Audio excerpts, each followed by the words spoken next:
इतना देगा कि तुम्हें कभी अंदाजा भी नहीं लग सकता। ससुराल से मांग रहे हो। मेरी लड़की की शादी का वक्त आया तो मंगनी में मेरे घर पे कुछ लोग आए, उसमें एक हाजी साहब भी थे जी। जब खिला पिला के मैं बैठा तो मैंने कहा भाई कोई फरमाइश हो तो आप लोग बता दीजिए। तो हाजी साहब की बात आज भी याद है, हो सकता है जिंदगी भर याद रहे। जी जी जी। 10 साल तो हो ही गए, 12 साल, लेकिन आज भी याद है। हाजी साहब नाराज हो गए, कहा अरे आप आलिम हैं, आप कह रहे कोई फरमाइश हो तो बताओ, आपके पास कौन सी ऐसी चीज है? क्या आपके घर में ऐसी भी कोई चीज है जो आपकी औलाद से भी प्यारी है? जब आप अपनी औलाद हमको दे रहे हैं तो उससे बड़ी कौन सी चीज आप हमको दे देंगे? सुभान अल्लाह, सुभान अल्लाह।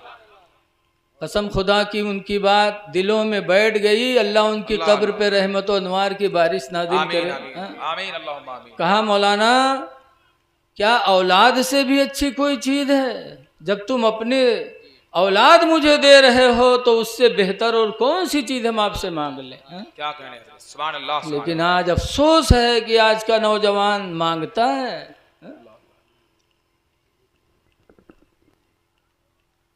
बीवी ने कहा ऐ मेरे प्यारे शौहर, दामाद पता नहीं क्या मांग ले। तो मालदार ने कहा अरे मैं दुनिया की हर चीज अपनी लड़की को जहेज में दूंगा। बीवी ने कहा ऐसा मत बोलो, हर चीज कहाँ दे सकते हो? तो उसको घमंड रखा, अरे इतनी दौलत मैं नहीं दे सकता, दुनिया की हर चीज दूंगा, अगर एक चीज न दे पाया तो तुझे तलाक है, तलाक है, तलाक है। गुस्से में आके कह दिया कि अगर एक चीज भी न दे सका दुनिया की तो तुझे तलाक है, तलाक है, तलाक है। जलाल में दौलत के घमंड में आके ऐसी बोली बोल दी। खैर लड़की की जब शादी का वक्त आया, तारीख तय हुई, जहेज का सामान खरीदने लगा।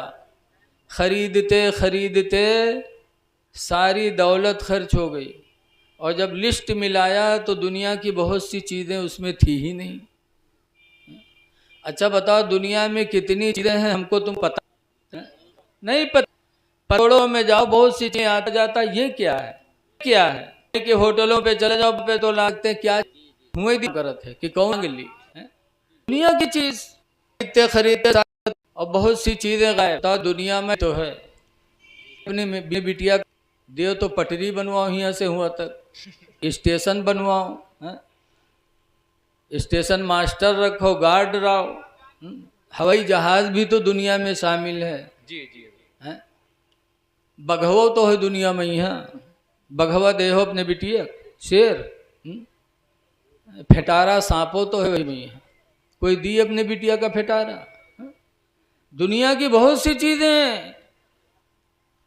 अब देखा कि दौलत खत्म हो गई, दुनिया की बहुत सी चीजें बाकी हैं, तो सोचने लगा कि मैंने कसम खाई थी कि अगर एक चीज भी छूट गई तो तुझे तलाक है, तलाक है, तलाक है। पता नहीं बीवी तलाक निकाह से निकल न जाए। तो बगदाद के आलिमों से मसला पूछा तो लोगों ने कहा अगर एक चीज भी छूट गई तो तुम्हारी बीवी तलाक से निकल जाएगी, क्योंकि तुमने कसम खाया। अब मियाँ बीवी बहुत परेशान कि अगर लड़की की शादी करता हूँ तो हम दोनों दूर दूर हो जाएंगे, अगर नहीं करते हैं तो लड़की की जिद होगी कैसे? ने कहा इमाम मोहम्मद आए थे, 2 रुपया मांगा था, कहा था दे दो, 2 दिन के मसले बता देंगे, जाओ उन्हीं से पूछो, हो सकता है इस मसले का जवाब वही कुछ बताएं। तब वो मालदार इमाम मोहम्मद के पास गया, कहा हुजूर ऐसी ऐसी मैंने कसम खाई थी, सारी दौलत चली गई जहेज खरीदने में, लेकिन अब भी बहुत सी चीज़ें बाकी हैं, क्या करूं, कैसे करूं कि मेरी लड़की की शादी भी हो जाए और मेरी बीवी मेरे निकाह से न निकले। ज़रा सीटी बंद कर भैया, बाबू सीटी बंद कर दे थोड़ा सा। तो इमाम मोहम्मद ने फरमाया, कहा सुनो, हाँ बस बहुत अच्छा है।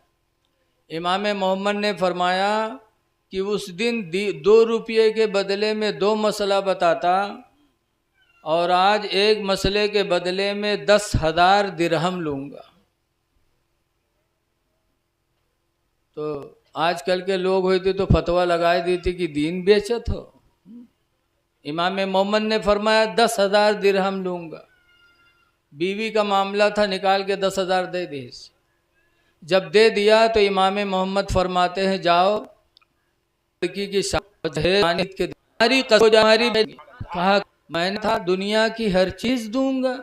तो इमाम मोहम्मद फरमाते हैं, सुनो, जब तुम अपनी लड़की की जहेज में कुरान खरीद कर दोगे, गोया कि तुमने दुनिया की सारी चीज़ें अपने बच्ची को दे दी। कैसे? इमाम मोहम्मद फरमाते, कुरान वो मुक़द्दस किताब है जिसके बारे में अल्लाह ने बयान फरमाया, नज़्ज़लना अलैकल किताब तिबयानन लिकुल्लि शै। के महबूब, हमने तुम्हारे ऊपर ऐसी किताब उतारी है जिसके अंदर हर चीज़ का रोशन बयान है। कुरान के अंदर कोई चीज़ ऐसी है ही नहीं जिसको अल्लाह ने कुरान में जिक्र न किया हो। तो जब तुम कुरान अपनी बच्ची को जहेज में ख़रीद कर दे दोगे तो गोया कि दुनिया की सारी चीज़ें आपने अपनी बच्ची को दे दिया, तुम्हारी कसम पूरी हो जाएगी। आए कुरान ख़रीद कर दिया, अल्हम्दुलिल्लाह बच्ची की शादी हो गई। मुसलमानों, आज हम कुरान नहीं पढ़ते, पढ़ लो। लेकिन बहुत से लोग हैं सोचते हैं कि अब 40 साल के हो गए, कुरान पढ़ी कि कमाई करी। लेकिन अल्लाह जब हिदायत दे दे। बम्बई अगरीपाड़ा मदनपुरा के पास पड़ता है, वहाँ एक सेठ निसार हैं। आज कई साल पहले की बात है, 94 साल की उम्र हो गई थी, कुरान नहीं पढ़ा था। 94 साल की उम्र में अल्लाह ने उनके दिल को बेदार किया तो मस्जिद के इमाम को बुला कर उन्होंने कुरान हकीम पढ़ लिया। माशाअल्लाह, जज़ाकल्लाह। ए लोगो, ये ना देखो हम 40 साल के हो गए, 35 साल के हो गए, कुरान न पढ़े हो तो पढ़ लो। हदीस पाक में अल-माहिरु बिल कुरान, कुरान का पढ़ने वाला, कुरान का जानने वाला, मा सफरतिल किरामिल बरारा, कि क़यामत के दिन अल्लाह ताला कुरान पढ़ने वालों को नबियों और फरिश्तों के साथ उठाएगा। क़यामत के दिन कुरान पढ़ने वाले का हश्र नबियों के साथ होगा, फरिश्तों के साथ होगा।